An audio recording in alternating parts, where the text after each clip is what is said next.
بسم اللہ الرحمن الرحیم۔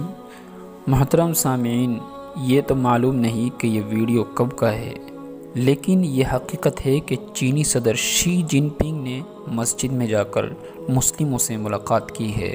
دوستو، چین میں اس وقت کورونا وائرس پھیلا ہوا ہے، جس میں سینکڑوں لوگ جاں بحق ہو گئے ہیں، اور اس وائرس کے پھیلنے کی اصل وجہ حرام کھانے ہیں، اور سائنسدانوں کا کہنا یہ بھی ہے کہ اس وائرس کی وجہ سے 1 کروڑ انسان ختم ہو سکتے ہیں۔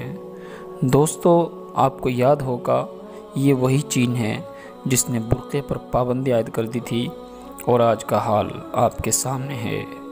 اللہ کے لیے یہ کوئی بڑی بات نہیں، وہ بڑی قدرت والا ہے کہ جب چاہے وہ انہیں مسلمان بھی بنا سکتا ہے۔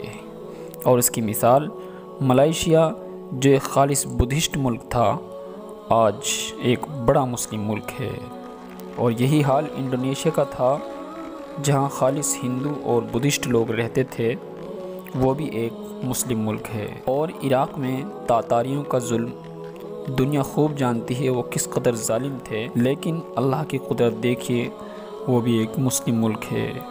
ایسی بہت سی مثالیں ہیں۔ اب اللہ جو چاہیں گے وہ ہو کر رہے گا، اور اسلام کا غلبہ ہوگا انشاءاللہ۔ دوستو، اگر آپ ہمارے چینل پر نئے ہیں تو اشاعت الاسلام کیرانہ یوٹیوب چینل کو ابھی سبسکرائب کریں اور بیل آئیکن کو دبانا نہ بھولیں۔ شکریہ۔